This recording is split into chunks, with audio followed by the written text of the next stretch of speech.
Este vídeo contém audiodescrição de transmissão ao vivo e virtual. Na tela inicial, a fachada do TJGO, com o texto na cor branca com a informação. A transmissão começará em breve. Na parte superior, a logomarca do Tribunal de Justiça do Estado de Goiás e no rodapé, do lado direito da tela, o selo do prêmio CNJ de qualidade. E ao lado, o texto que traz a informação.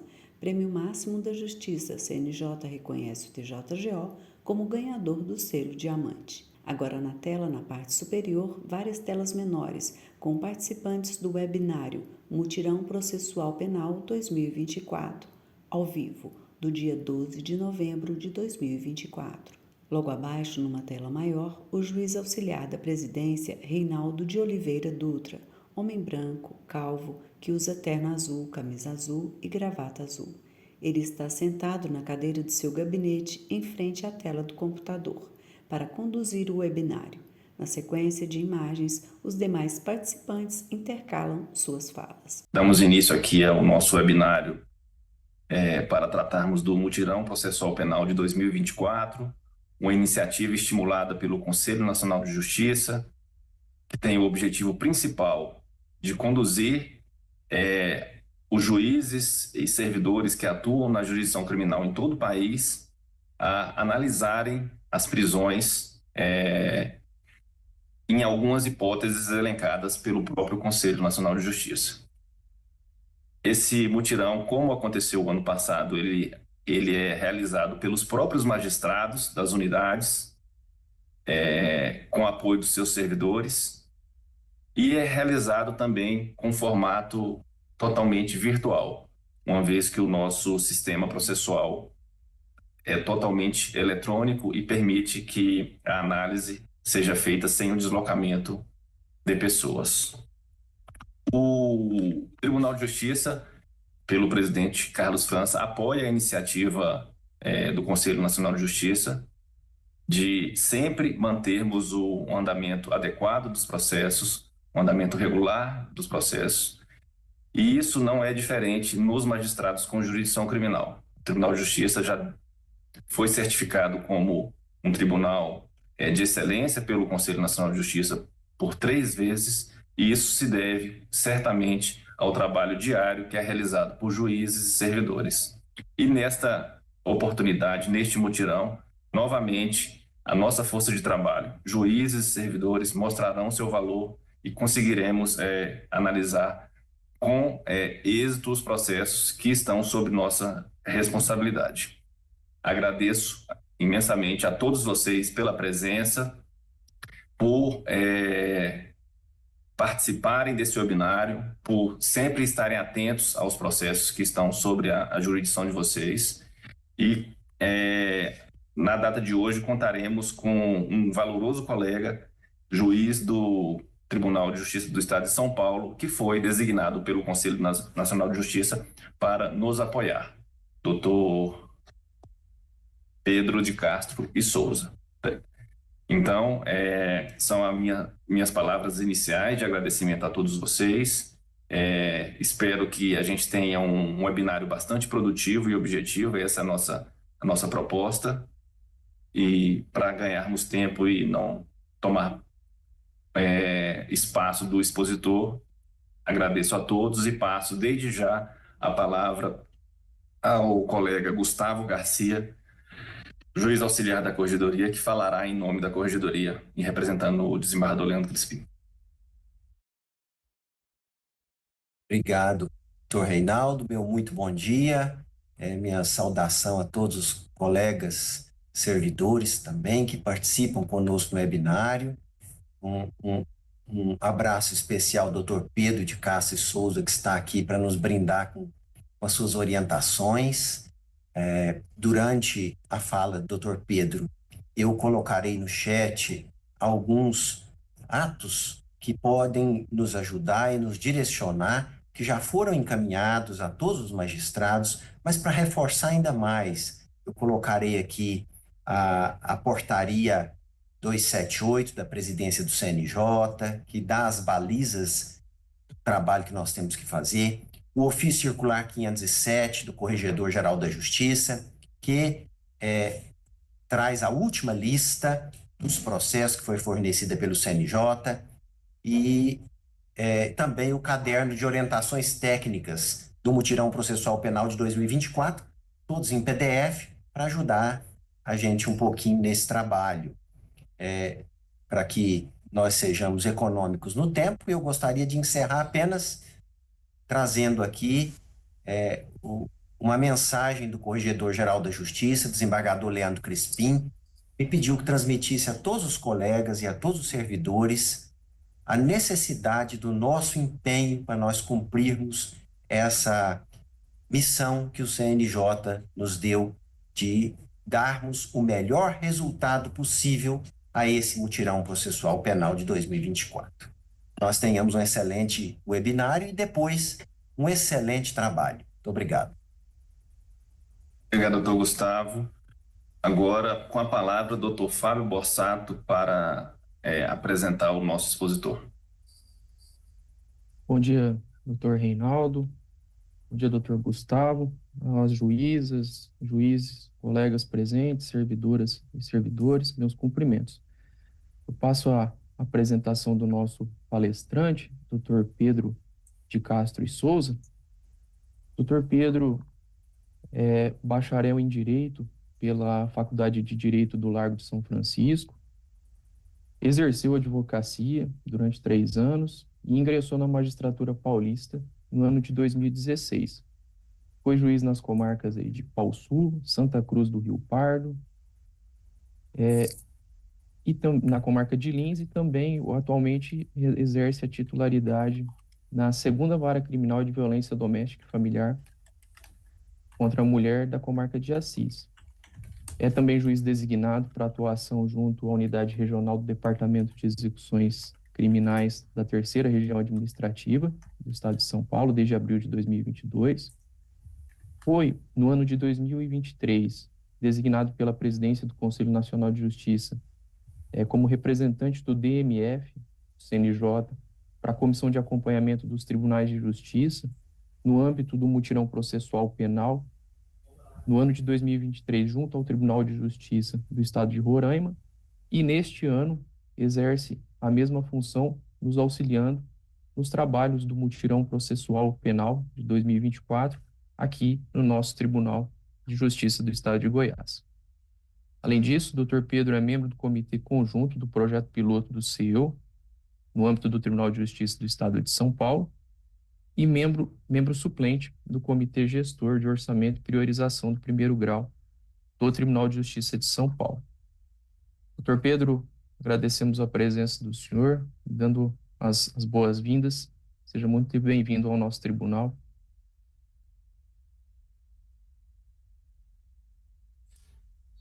Obrigado, doutor Fábio. Bom dia a todos. É com imensa alegria que cumprimento inicialmente o doutor Reinaldo Dutra, juiz-auxiliar da presidência do Tribunal de Justiça do Estado de Goiás. Cumprimento também o doutor Gustavo Garcia, o doutor Fábio Borsato, que me receberam com muita cortesia nas reuniões preliminares a este webinário.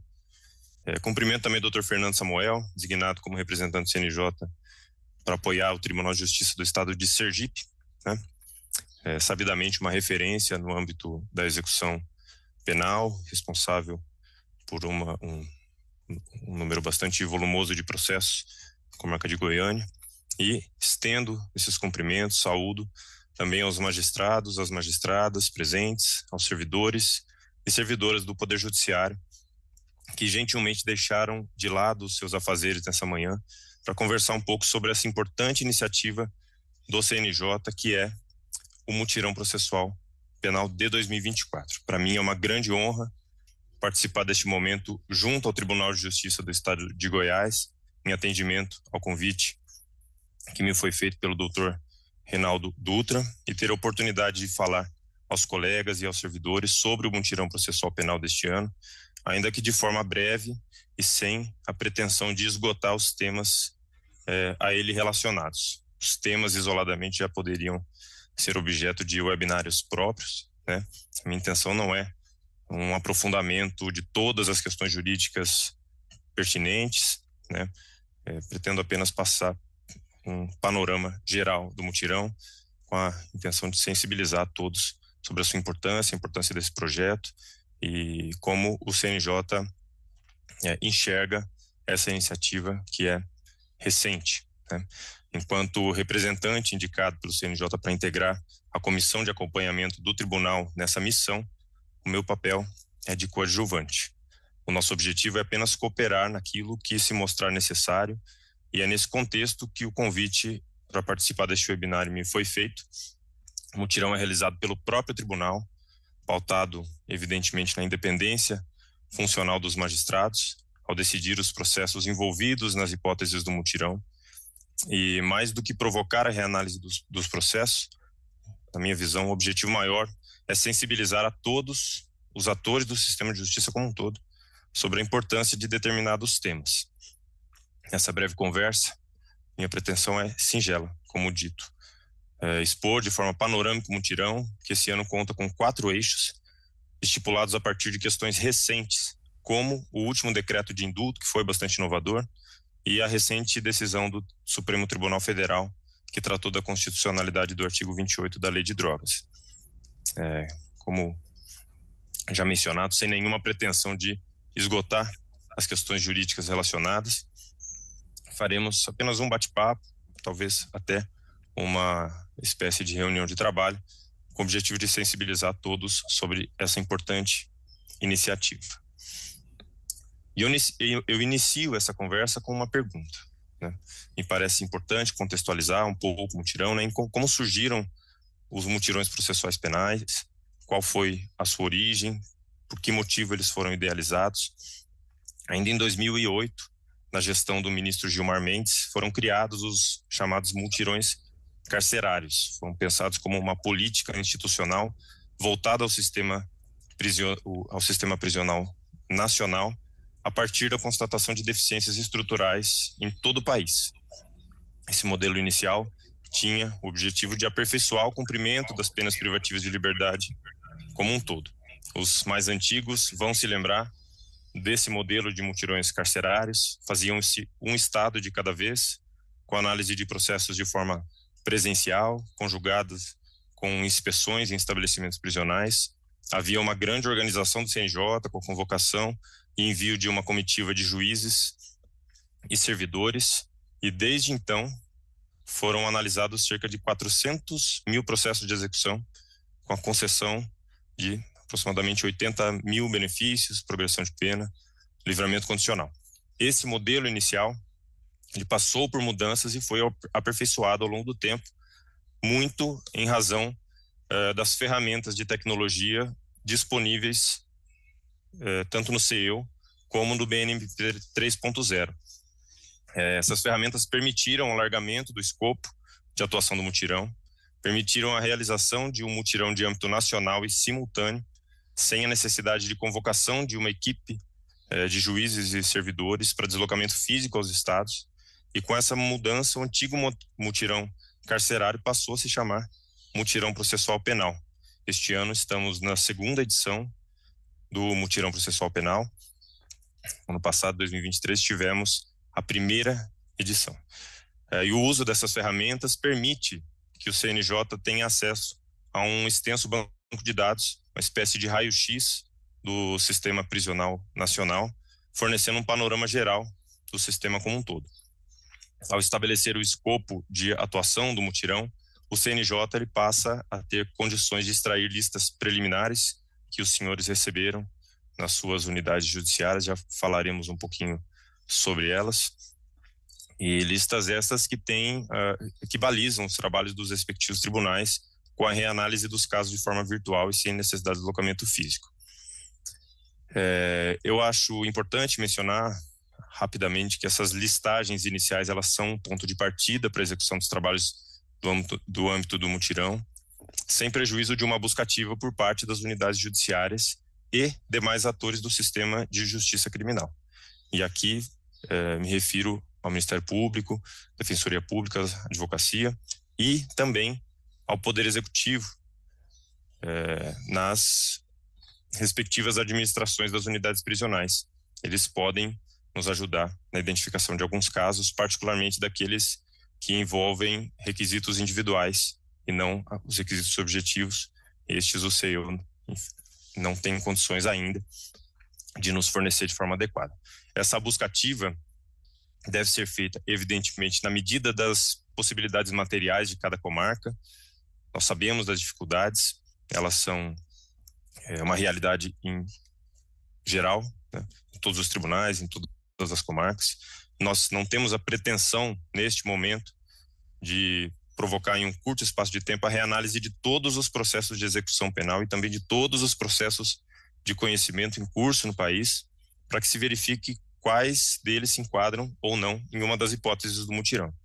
Como disse no início da minha exposição, o objetivo maior é sensibilizar os atores do sistema de justiça para as hipóteses ventiladas na portaria, propondo a realização do melhor trabalho possível durante o mês de novembro. E essa é a nossa proposta. Vamos fazer o melhor trabalho possível. Sabemos das dificuldades materiais, elas são justas, mas o mutirão é um projeto em construção e certamente nós vamos aperfeiçoar o modelo ano após ano. Ainda sobre as listagens, me parece importante mencionar que a alimentação adequada dos sistemas eletrônicos é muito importante para a correta formulação das listas. O próprio CNJ, no caderno de orientações, apresenta a atualização e o preenchimento de dados eventualmente faltantes do sistema BNMP 3.0 e também do seu, como um benefício agregado do mutirão. Não consta como uma das hipóteses, mas a correta alimentação é um desafio de todos, né?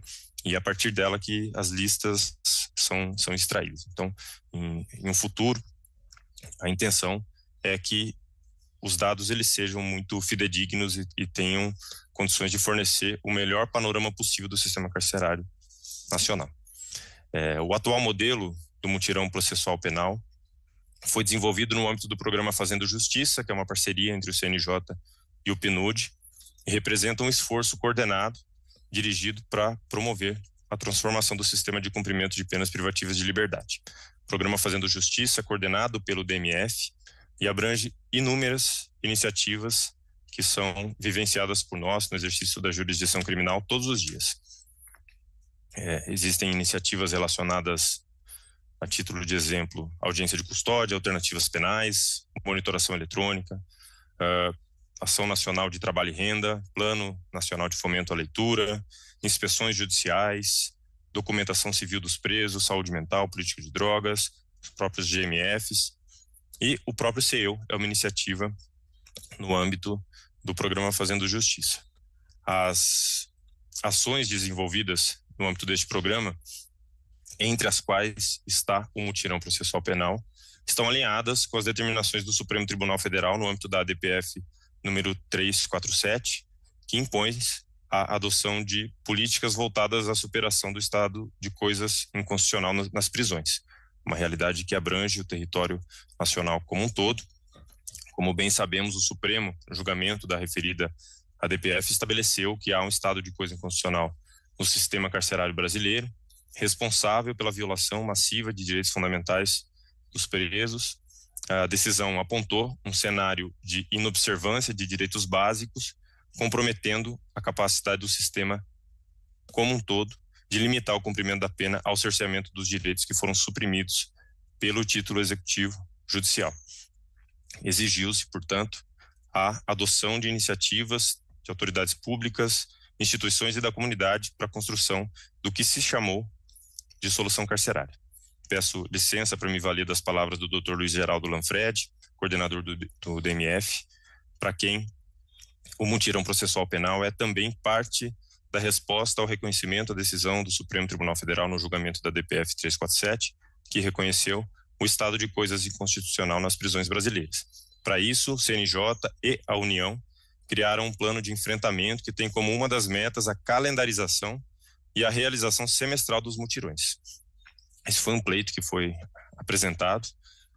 A calendarização, o estabelecimento fixo de períodos para que sejam realizados os mutirões processuais penais é um projeto, isso deve acontecer em breve, e a intenção é que isso seja feito de forma semestral. Entre as iniciativas do programa Fazendo Justiça, o mutirão processual penal vem ganhando muita importância e representatividade em razão dos resultados concretos que foram apresentados. O ano passado, na primeira edição, em 2023, os senhores devem se lembrar, o mutirão foi realizado entre junho e julho e propôs a reanálise de processos envolvendo prisões preventivas com duração maior que um ano, uma das hipóteses que foi repetida esse ano, gestantes, mães, mulheres responsáveis por crianças e pessoas com deficiência presas cautelarmente, pessoas em cumprimento de pena em regime prisional mais gravoso, em observância à súmula 56 do Supremo, e pessoas cumprindo pena em regime diverso do aberto, condenadas por tráfico privilegiado, em razão do julgamento que foi protagonizado pelo Supremo no ano passado. Nessa ocasião, em 2023, foram analisados cerca de 80 mil processos. Vejam a diferença, os mutirões carcerários, ao longo de anos, analisou 400 mil processos, um mutirão realizado de forma virtual em âmbito nacional, em um ano analisou 80 mil processos, com a concessão de benefícios ou alteração da situação processual de 21 mil pessoas. No âmbito do mutirão, o CNJ tem adotado como modelo a seleção de determinados temas sensíveis, baseados em textos normativos e decisões vinculantes do Supremo, e que tem o potencial de contribuir com a melhoria do sistema carcerário como um todo. Ao propor a execução do mutirão em âmbito nacional, o CNJ conclama os tribunais e demais atores do sistema de justiça a participar desse projeto nacional, sendo os próprios tribunais e os seus magistrados os verdadeiros protagonistas.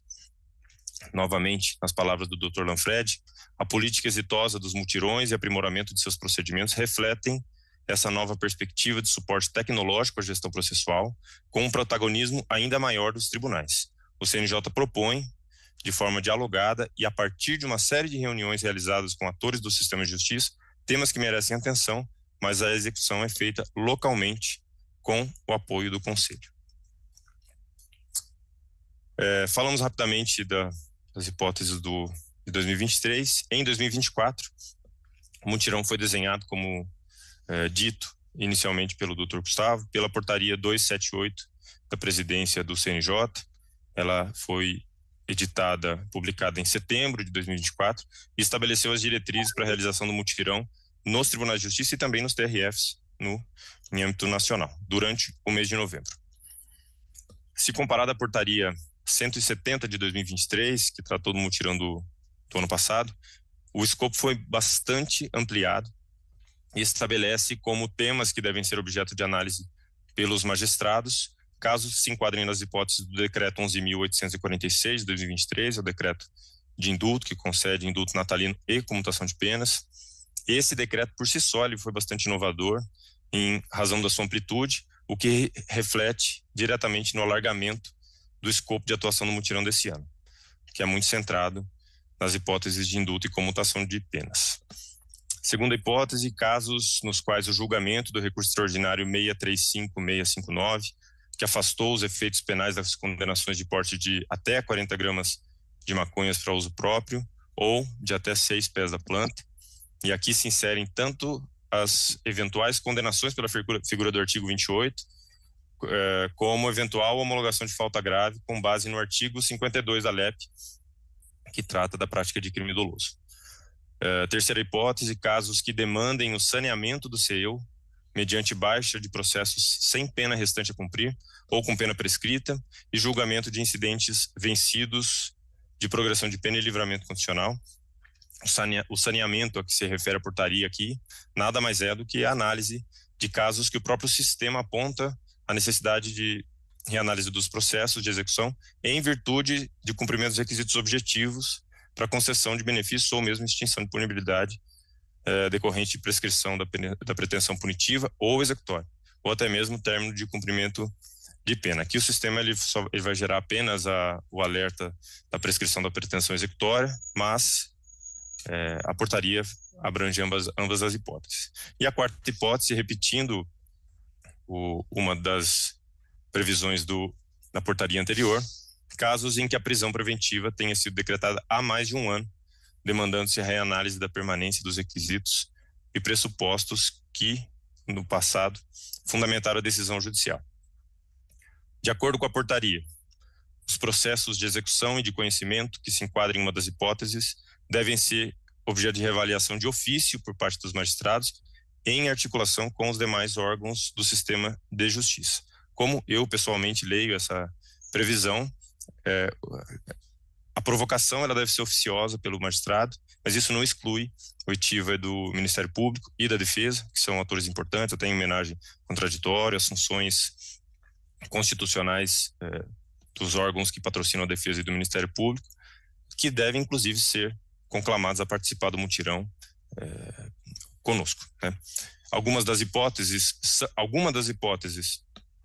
da portaria são contempladas nas listagens enviadas pelo CNJ.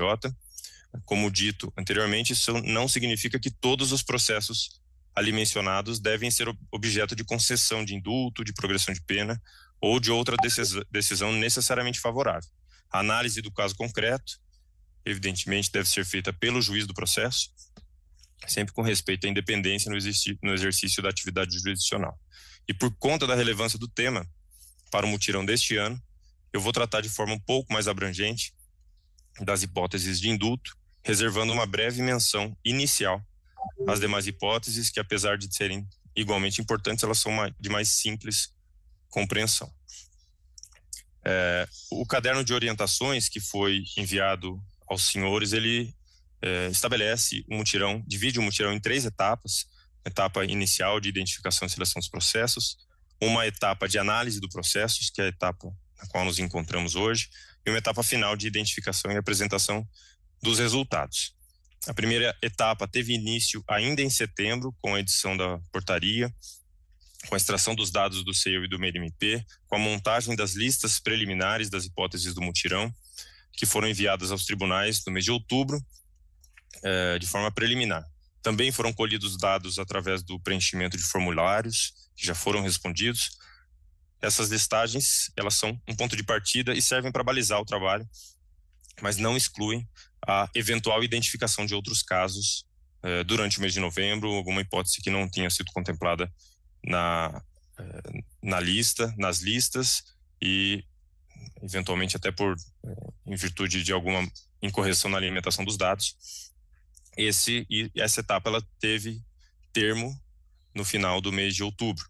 Na segunda etapa, que teve início no mês de novembro, devem os juízes decidir os processos submetidos à análise no contexto do mutirão, conforme o artigo 2º da portaria. Nos casos de falta grave, analisar a natureza, a quantidade de substância entorpecente apreendida, verificar se o caso se adequa à decisão do Supremo. Devem ainda analisar os processos indicados de lapso de progressão vencido e extinção de pena por cumprimento ou prescrição. Especificamente quanto à hipótese prevista no inciso 19 da portaria, consta que os magistrados devem rever eventuais prisões decretadas em desacordo com os parâmetros do recurso extraordinário julgado pelo Supremo em até 3 meses. Então, a coleta de dados será posterior ao mês de novembro, né? E então haverá uma coleta de informações específicas no encaminhamento dos dados destes processos. Importante mencionar também que a portaria admite o estabelecimento de prazos diferenciados para a manifestação das partes nos processos a serem revisitados no mutirão. E nós tratamos rapidamente sobre isso, né? Mas o que me parece mais adequado que seja feito é que os atores do sistema de justiça, Ministério Público, defensores da realidade das comarcas sejam chamados para uma conversa rápida, para tratar do mutirão, até para que sejam sensibilizados sobre a importância de uma manifestação rápida, para que os senhores tenham tempo de decidir os processos até o final do mês de novembro. E na terceira etapa, após a realização do mutirão, a extração dos dados do CEU vai ser feita a partir da revisão dos alertas e por meio do preenchimento de formulários online para as hipóteses identificadas manualmente e para aquelas em que o CEU não tenha condições de apresentar, de puxar automaticamente, né? Sobre as hipóteses especificamente, vou tratar rapidamente da decisão proferida pelo Supremo no RE 635659. A hipótese está prevista no inciso 18 do artigo 2º da portaria: pessoas condenadas que estejam no regime fechado ou semiaberto, tenham sido sancionadas ou estejam submetidas a processo administrativo disciplinar pela prática de falta grave, nos termos do artigo 52 da LEP, por adquirir, guardar no depósito, até 40 gramas de maconha ou 6 pés das plantas fêmeas, conforme parâmetros estabelecidos pelo Supremo. Como todos sabemos, foi amplamente divulgado, o Supremo proferiu importante decisão vinculante com repercussão em processos de conhecimento e em execução. O caso submetido à análise decorreu da interposição de um recurso pela Defensoria Pública do Estado de São Paulo, no qual um reeducando, um sentenciado, foi encontrado no interior de uma unidade prisional com 3 gramas de maconha.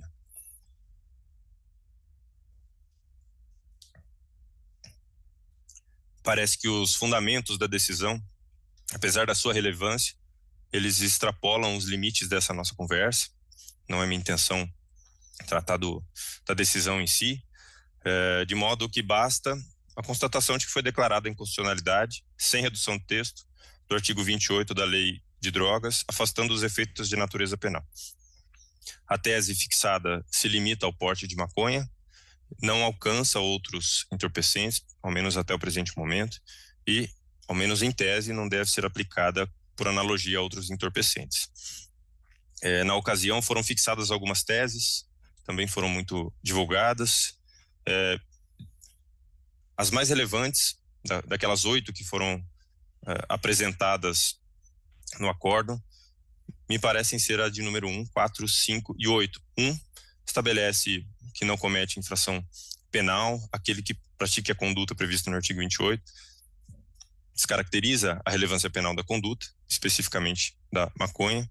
Inciso 4, estabelece a presunção de usuário daquele que praticar um dos núcleos do artigo 28, em se tratando de até 40 gramas de maconha, ou 6 plantas fêmeas, mas o item 5 estabelece que a presunção anterior é relativa, deve ser analisada evidentemente com base nos outros elementos do caso, e a apreensão de quantidades superiores ao limite não impede o juiz de concluir que a conduta é atípica, apontando nos autos prova suficiente da condição de usuário. Ou seja, 40 gramas é uma referência, estabelece uma presunção, mas é passível de afastamento a depender das circunstâncias do caso. No âmbito do mutirão, importam as consequências da decisão em questão. Como não houve modulação de efeitos, essa decisão deve retroagir para alcançar réus e apenados que enfrentem de alguma forma os efeitos de um provimento jurisdicional em desacordo com as teses acima mencionadas. Isso inclui a extinção de punibilidade de usuários condenados, o arquivamento de eventuais processos em curso, além da revisão de faltas graves eventualmente impostas a apenados com fundamento no artigo 52 da Lei de Execução Penal, que dispõe que será considerado falta grave a prática de fato considerado como crime doloso, ainda que as sanções já tenham sido cumpridas. Aqui nós sabemos algumas diferenças interpretativas em relação à conduta, mesmo aqui na minha realidade, há colegas entendendo que se trata de falta média, há colegas classificando como falta grave com base no artigo 39, inciso 5, inciso 5º, salvo engano. Como disse, essa é uma questão que fica a cargo de cada magistrado decidir no âmbito do processo. O que se provoca é a reanálise das hipóteses em que tenha sido enquadrado no 52 da LEP, uma vez que o caráter criminoso da conduta foi afastado pelo Supremo. Consta no caderno de orientações que foi enviado aos senhores algumas observações importantes sobre essa hipótese. A hipótese de atuação no mutirão referente à revisão de faltas graves, com embasamento na decisão do Supremo, também demandará a busca ativa dos processos de execução das pessoas com incidentes de falta grave sinalizados, a fim de avaliar os requisitos fixados naquela decisão para afastamento da natureza penal da infração. Existe uma lista, processos indicados em listagens próprias, mas o preenchimento ou não dos requisitos individuais, eles devem ser objeto de análise em cada processo, até para que se possa verificar essas circunstâncias, considerando particularmente que o indicativo de 40 gramas gera uma presunção de, mas não afasta uma eventual conduta criminosa. A comissão de acompanhamento recebeu a listagem de processos, que contém incidentes de falta grave dos últimos 12 meses, mas, como dito já na exposição, é necessário a avaliação pretérita de alguns processos, ainda que as sanções já tenham sido cumpridas, porque isso pode apresentar alguma repercussão no cumprimento de pena. Próximo tópico, de forma muito breve também, reanálise das prisões preventivas decretadas há mais de um ano. A exigência de reanálise das prisões preventivas, nesse contexto, já constava na proposta anterior e foi novamente inserida como forma de reforçar a necessidade de se revisitar a decisão que inicialmente decretou a prisão cautelar no processo, verificando-se eventual manutenção ou não dos pressupostos e fundamentos. Todos sabemos que a prisão preventiva não possui prazo certo, deve persistir enquanto subsistirem os requisitos para sua decretação. Os tribunais superiores já afastaram de forma reiterada critérios matemáticos, 81 dias para sua duração, estabelecendo que ela deve se pautar pela proporcionalidade a partir do caso concreto. Também sabemos que o parágrafo único do 316, em dispositivo que foi recentemente inserido, 2019, determina a reanálise da legalidade e da necessidade de manutenção da prisão preventiva a cada 90 dias, com a possibilidade de manutenção da prisão ou de substituição por medida cautelar menos gravosa. O parágrafo único foi analisado pelo Supremo nas ADIs 6581 e 6582, que estabeleceu, entre outras teses, que a inobservância da reavaliação nonagesimal não implica na revogação automática da prisão preventiva, devendo o juiz ser provocado, instado a reavaliar a atualidade e a legalidade dos fundamentos da prisão. Não se trata de uma nova prisão, mas apenas da análise ou reanálise do quadro fático que justificou o decreto prisional anterior. Isso tudo nós já sabemos. Então, se o Código de Processo Penal já impõe a obrigatoriedade de revisão nonagesimal da prisão preventiva a partir da reanálise do processo, por que motivo o CNJ estabelece o período de um ano como marco para a reanálise no contexto do mutirão? Na minha visão, a justificativa é muito simples. A partir do estabelecimento desse recorte temporal, se pretende provocar a reanálise a partir da proporcionalidade, evitando-se prisões preventivas excessivamente longas, que em alguns casos possam, eventualmente, até superar a pena, em concreto, imposta por ocasião do julgamento. Como já dito, essa análise não é matemática, mas deve ser feita a partir da perspectiva da efetividade da tutela jurisdicional e da celeridade processual.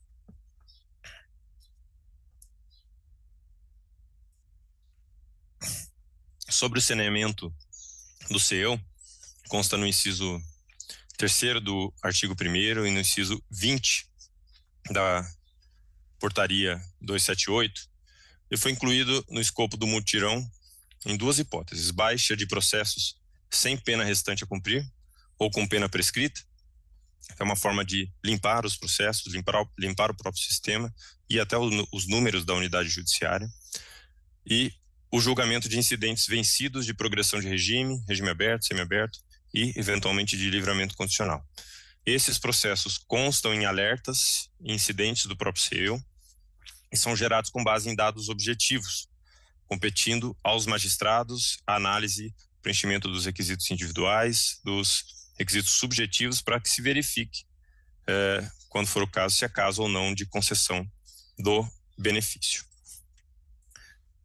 E por fim, nós temos o indulto natalino, as hipóteses de indulto natalino, que consomem grande parte da portaria, dos incisos. Os senhores devem ter notado que a maior parte dos incisos é, na verdade, uma referência ao decreto de indulto, o decreto 11.846 de 2023, é o eixo mais sensível do mutirão, certamente o indulto natalino. Particularmente porque apresenta desafios na identificação dos processos que devem ser submetidos à análise. As dificuldades na realização da busca ativa dos processos e também na análise dos processos indicados nas listagens enviadas pelo CNJ são muito semelhantes nos diversos tribunais e exigem algumas soluções que, em muitos casos, dependem da realidade local, da ajuda de atores externos como, por exemplo, a administração das unidades prisionais, que em muitas situações terão condições de fornecer algumas informações que não constam no processo. Como sabemos, o indulto coletivo é uma forma de indulgência concedida pelo presidente da República a um grupo de pessoas já condenadas e que preencham determinados requisitos em uma data certa. Somente pode ser concedido após o trânsito em julgado da sentença penal condenatória, ao menos para a acusação, e o decreto 11.846 de 2023, que é objeto da portaria, trata tanto de hipótese de indulto total, causas extintivas de punibilidade, e de indulto parcial, comutação de penas, reduzindo a pena remanescente ou substituindo por sanção mais branda. A grande maioria das hipóteses do decreto é autoexplicativa, estabelece parâmetros objetivos para a concessão, mas algumas outras hipóteses dependem da análise de requisitos de ordem subjetiva ou requisitos individuais. O decreto é chamado de indulto natalino porque estabelece como marco temporal para preenchimento dos requisitos o dia 25 de dezembro de 2023.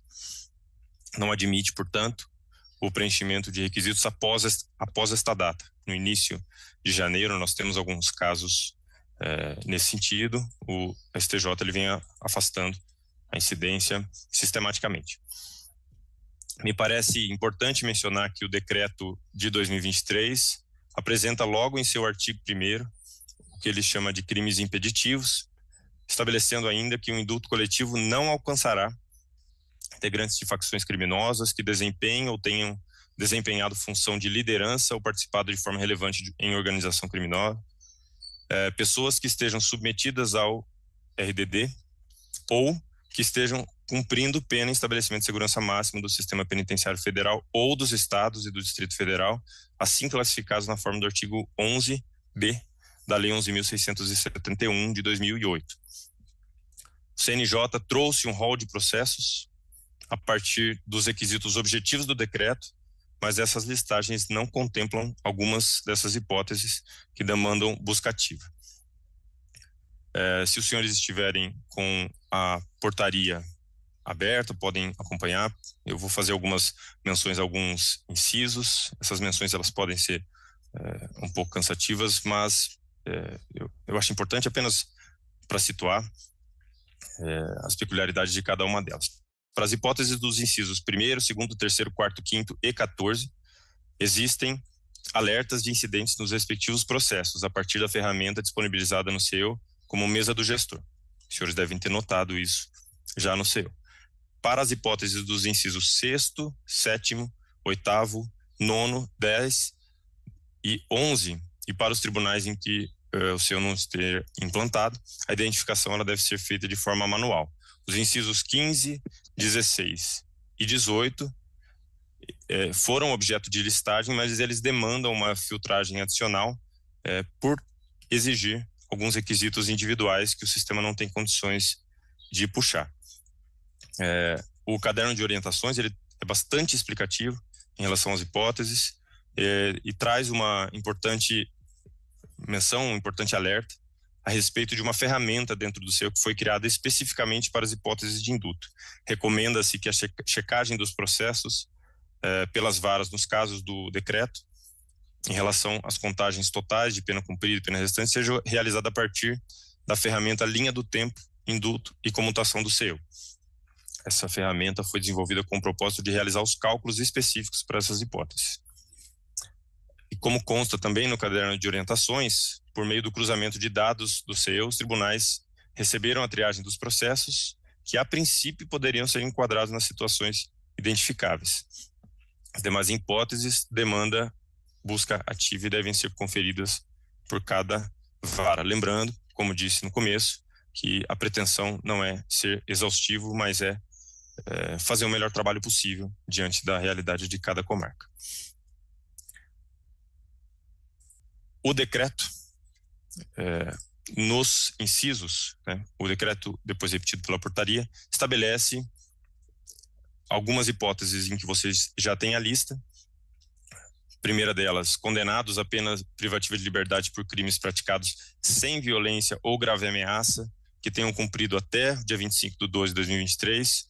Aí nós temos as hipóteses. Inciso 1º, pena maior que 8 anos, cumprimento de 1/4 da pena se não reincidente, 1/3 se reincidente, pena superior a 8 anos, não superior a 12 anos, cumprido 1/3 se não reincidentes, metade da pena se reincidentes, inciso 2º, pena superior a 8 anos, completado 60 anos de idade e cumprido 1/3 da pena se não reincidente, metade se reincidente, inciso 3º, 70 anos de idade e cumprido 1/4 da pena se não reincidente, 1/3 da pena se reincidente, inciso 4º, cumprido ininterruptamente 15 anos da pena se não reincidente ou 20 anos da pena se reincidente, inciso 5º, pessoas em regime aberto ou livramento condicional com penas de até 8 anos se primárias, 6 anos se reincidentes, desde que tenham cumprido 1/4 da pena se não reincidente ou 1/3 se reincidente, crime contra o patrimônio, desde que tenham cumprido 1/5 da pena se não reincidente, 1/4 se reincidente e reparado o dano, exceto se houver em ocorrência de dano ou incapacidade econômica de repará-lo, inciso 15, crime contra o patrimônio com valor do bem estimado não superior a um salário mínimo, desde que tenham cumprido 5 meses de pena. Essas duas hipóteses dependem que a filtragem do CEU seja necessariamente acompanhada de consulta aos autos para verificação dos requisitos, verificação do valor estimado do bem, verificação de eventual incapacidade econômica ou ausência de dano. Temos ainda as hipóteses de condenados a penas privativas de liberdade sobre o regime aberto ou substituída por restritiva de direitos na forma do artigo 44 do Código Penal, desde que cumprido 1/3 de pena, se não reincidente, metade se reincidente, 1/4 da pena, se não reincidente, 1/3 se reincidente. Essas hipóteses ficam mais a cargo das unidades judiciárias que não têm estabelecimento prisional, mas contam com os cumprimentos das restritivas ou das penas em meio aberto. Em relação ao inciso 17 da portaria, que trata da comutação de pena, essa é uma informação disponível na calculadora do CEU, que gera alertas no sistema conforme sejam alcançados os requisitos previstos. Não é necessária a filtragem por listas. Mantém-se, de toda forma, a recomendação no sentido de que a conferência dos processos pela vara em relação às contagens totais sejam feitas por meio da ferramenta linha do tempo, indulto e comutação. O decreto também contempla a hipótese de indulto coletivo a pessoas em situação de vulnerabilidade acrescida, cuja identificação depende de buscativa por parte das unidades judiciárias, e aqui o próprio caderno faz essa lembrança, e me parece muito importante a interlocução com o Poder Executivo, conforme estabelece o decreto de indulto, artigo 10 do decreto 11.846. São basicamente 4 hipóteses. A primeira delas, mulheres com filho menor de 18 anos ou em qualquer idade, com doença crônica, grave ou deficiência, são as hipóteses dos incisos 6º e 7º do artigo 2º da portaria. A situação das mulheres privadas de liberdade requer um olhar individualizado, são contempladas pelo decreto de indulto a partir dos requisitos dos incisos 6º e 7º.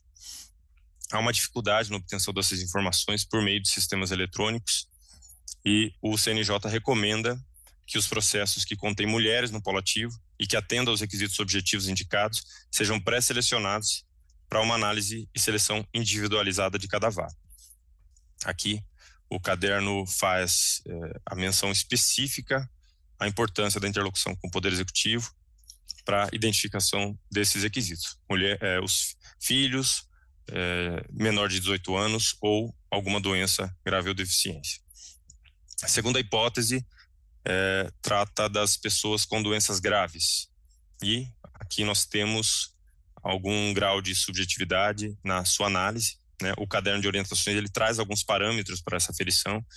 As expressões doença crônica grave, doença grave permanente ou crônica que apresentem grave limitação ambulatorial ou severa restrição para a participação regular das atividades oferecidas na unidade prisional e doença grave permanente ou crônica que exijam cuidados contínuos que não possam ser adequadamente prestados no estabelecimento prisional ou por meio de sistema público de saúde, previstas nos incisos 6º, 7º e 11, a linha A do artigo 2º, estariam presentes em casos como câncer grau 4, problema renal crônico, diabetes tipo 1 e também nas hipóteses previstas no rol do artigo 151 da Lei 8213 de 1991.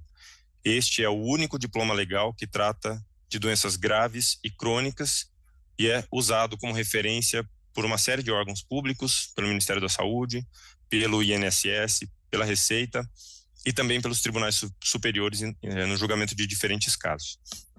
Em razão da dificuldade de identificação dessas situações dos sistemas eletrônicos, novamente recomenda-se uma interlocução junto ao Poder Executivo, às unidades para verificação de casos que possam se enquadrar em uma das hipóteses do inciso 11.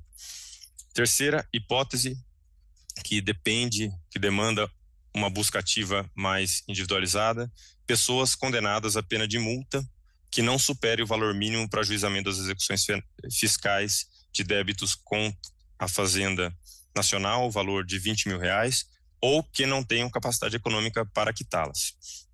Para fins de reconhecimento da ausência de capacidade econômica, prevista nos incisos 10 e 15 do artigo 2º, o CNJ recomenda que se utilize algumas balizas, por exemplo, pessoa assistida pela Defensoria Pública, advogado dativo ou representação por uma entidade pro bono, pessoas beneficiárias de política de assistência social inserida no CAD único, como usuário de serviço de assistência social, qualificação como pessoa desempregada ou sem identificação de vínculo empregatício formal, valor do dia multa fixado pelo juízo condenatório no patamar mínimo, pessoas em situação de rua ao tempo da prisão, processos com suspensão com base no artigo 40 da Lei de Execução Fiscal, em razão da não localização de bens, e pessoas egressas do sistema prisional. Todas essas hipóteses,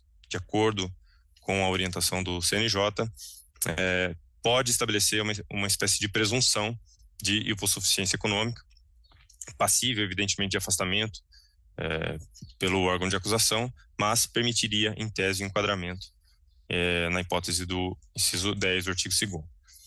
O CEO possui um tipo de processo, execução de pena de multa, e, se adequadamente preenchido pela vara, pode ser empregado como fonte de consulta para a identificação das situações que se enquadram nessa hipótese. Caso a unidade judiciária não empregue esse módulo no sistema, a busca deve ser feita manualmente. E a última hipótese, pessoas em regime semiaberto, regime aberto ou livramento condicional, com 5 saídas temporárias ou estudo e trabalho externo por no mínimo 12 meses nos últimos 3 anos. Hipótese dos incisos 8º e 9º.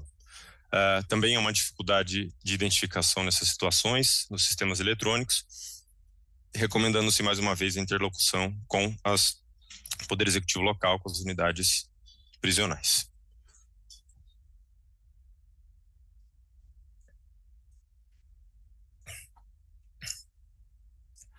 Já encaminhando para o final da minha exposição, como havia dito, minha intenção era fazer um panorama rápido das hipóteses do mutirão e não alongar muito as nossas conversas.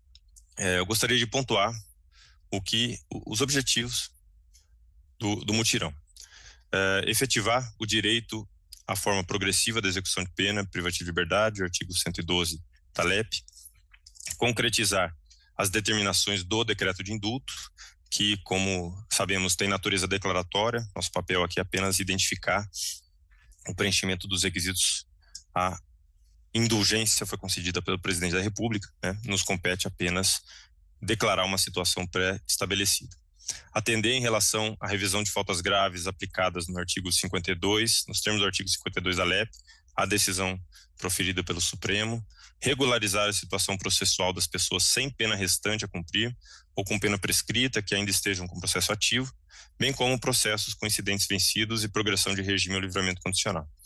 E, por fim, garantir direito fundamental à duração razoável do processo e o caráter excepcional da prisão antes do trânsito em julgado da decisão condenatória. Em posterior, como mencionado anteriormente, processos de conhecimento envolvendo o julgamento do Supremo serão objeto de preenchimento de formulário após 3 meses. Essas eram as questões que eu gostaria de apresentar aos senhores. novamente agradeço a oportunidade de conversar com os senhores, um público muito qualificado, tenho consciência disso.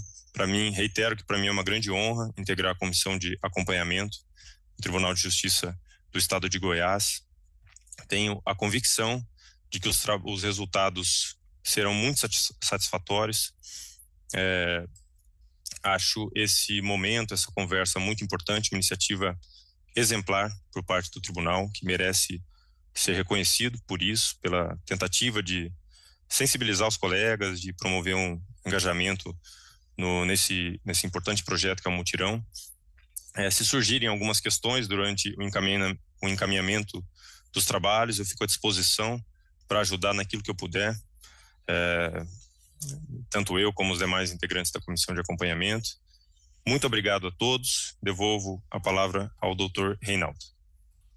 Muito obrigado, doutor Pedro, pela brilhante e breve exposição. Sabemos que o senhor acumula ainda a jurisdição, também participa do mutirão processual penal no estado de São Paulo e mesmo assim tirou seu tempo, preparou essa apresentação e veio aqui falar conosco. Então, fica aqui registrado o meu reconhecimento pelo empenho, pelo valor que o senhor tem para a magistratura nacional. Dando sequência aqui, acredito que, como ainda temos 20 minutos para conversar, passarei a palavra para o doutor Fernando Samuel, coordenador do GMF do Tribunal de Justiça do Estado de Goiás e juiz titular da primeira vara de execução penal da comarca de Goiânia, para algumas considerações. Doutor Fernando está com a palavra. Obrigado, doutor Reinaldo. Cumprimento aqui o doutor Reinaldo, juiz auxiliar da presidência, doutor Gustavo Garcia, nosso juiz auxiliar da corregedoria. Cumprimento o doutor Pedro, agradecendo muito, doutor Pedro, um prazer estar aqui conosco, aqui, doando seu tempo, dedicando aqui todas essas reflexões, compartilhando conosco a respeito do conteúdo aqui, daquilo que nós temos que tratar no mutirão. Isso é muito importante que isso seja realmente divulgado, não só para o juiz, mas também por toda a equipe de assessores e pessoal da escrivania que está aqui presente. Muito obrigado, doutor. Parabéns pela explanação tão concisa aqui de algo tão complexo, vamos dizer assim, né? Tantos detalhes, né? Que a gente sabe muito bem que essas hipóteses de indulto, elas são extensas, né? Esse decreto de 2023, ele é atípico em relação, comparado aos outros anteriores. Então, cumpre a nós realmente esse trabalho. Cumprimento os demais aqui, os colegas, os juízes que estão participando, os servidores, a equipe aqui do GMF que participa conosco. Bem, eu queria aqui destacar inicialmente aqui só uma questão, principalmente pensando nos colegas do interior. Vou dividir aqui rapidamente em duas partes. Primeiro, em relação às questões ligadas ao CEU, eu creio aqui que nós teremos uma dificuldade bem considerável no interior, e é isso que eu quero chamar a atenção dos colegas em termos de gestão, que é muito mais do que a apreciação judicial, porque nós sabemos muito bem que no interior nós temos grande dificuldade de atuação tanto do Ministério Público como dos defensores, dos advogados. Então, creio eu que uma forma que talvez possa ser um pouco efetiva seria juntar aí um número que cada juiz pode avaliar de 2, 3, 5, 10 advogados, fazer uma reunião com eles para solicitar esse apoio no mutirão. Um tipo de certidão, talvez só na escrivania, para deflagrar, vamos dizer assim, um fluxo, para permitir que o contraditório se estabeleça antes da decisão judicial, seja concedendo ou não a apreciação, né, dos casos de mutirão. Então, para indeferir ou deferir o indulto, obviamente, como o doutor Pedro bem colocou, nós temos que ter a participação das partes antes, porque senão a decisão fica nula, né, tanto de deferimento como de indeferimento. Então, me parece que é um caminho que talvez, se não adotaram ainda, que ainda pode dar tempo, talvez conceder 5 dias para cada parte, já indicando o defensor, caso não tenha no processo, e fazer a análise, já vir concluso já para essa análise dentro do contexto do mutirão. Me parece que, em caso seu, nós temos essa dificuldade aqui, doutor Pedro, porque não temos a Defensoria Pública atuando no interior, na maior parte das comarcas do interior.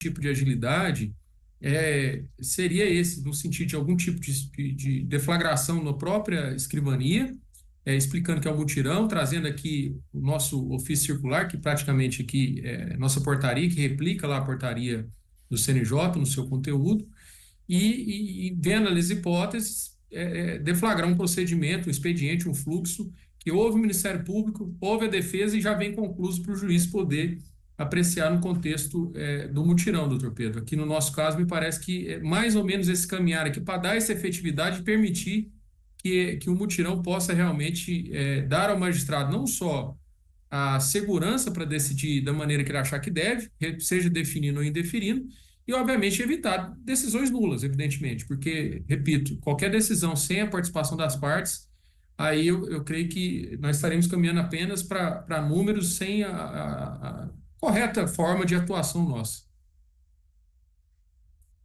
O senhor quer manifestar, doutor Pedro? Se eu tinha aberto o áudio, Não, doutor Fernando, acho que foi um lapso aqui. Não? Mas acho tá. que é uma dificuldade mesmo, né? A manifestação das partes em todo lugar. Acho que por isso que eu mencionei ainda que brevemente, Isso. da importância de um diálogo, da tentativa de uma construção local, com base na realidade de cada um, né? Uhum. Me parece que isso é essencial para o êxito do mutirão. Em relação ao seu. Doutor Reinaldo, você ia falar alguma. Acrescentar uma... Achei que você tinha concluído, Tá. E uma segunda parte, senhores, que seriam os casos das prisões provisórias. Me parece que aí, no caso, é um pouco diferente a situação. Por quê? Porque normalmente já tem um advogado, obviamente, que a pessoa está presa no processo criminal, em andamento. Então, me parece que aí é um caso de muito mais de gestão nossa mesmo, já direto, para encaminhar para as partes manifestarem a respeito do mutirão, nesses casos de presos provisórios há mais de um ano. E com isso, com as partes manifestando, cada juiz pode analisar livremente, na forma como entender correta, tanto para manter a prisão como para eventual relaxamento, revogação ou mudança aí para outra medida cautelar pessoal. E nesse ponto específico, senhores, eu quero trazer só alguns dados que realmente nós aqui no GMF nos preocupam no sentido de tentar ver qual medida que seria melhor, mais bem adequada ao caso, porque hoje nós temos aqui no estado de Goiás especificamente uma proporção de presos no estado maior do que a média nacional. Hoje a média nacional de prisões provisórias, contabilizando apenas quem está no regime fechado, ou seja, quem está com cumprimento de pena em regime fechado e quem está em prisão provisória, somando todos esses casos, no Brasil nós temos hoje 33% de presos provisórios, contabilizando, repito, apenas regime fechado e presos provisórios. No estado de Goiás, nossa proporção sobe para 43%. Então, isso é uma preocupação que a gente externa aqui aos senhores. Repito, a gente sabe muito bem que o número de prisão provisória é muitas vezes proporcional à quantidade de crimes que acontecem, a gente sabe que tem uma relação nesse sentido, mas talvez possa merecer de nossa parte, todos os juízes criminais, um cuidado especial a partir desse dado. Se um número que está 10 pontos percentuais acima do que a média nacional, talvez deva para nós aqui ensejar algum tipo de preocupação. Em especial aqui na capital, e aqui eu me refiro aos juízes das varas criminais de Goiânia, Aparecida de Goiânia, Guapó, Hidrolândia, Goianápolis, enfim, tudo que a gente atende acaba sendo preso aqui na casa de prisão provisória. Eu vou trazer um dado. Nós tínhamos 1.670 pessoas presas na virada do ano, de 2023 para 2024. E hoje já passam de 2.000, nós temos 2.052 no fechamento do último mês, agora de outubro para novembro. Então, ou seja, nós temos um aumento, para nós, assim, um aumento expressivo da quantidade de presos provisórios dentro da CPP nossa aqui.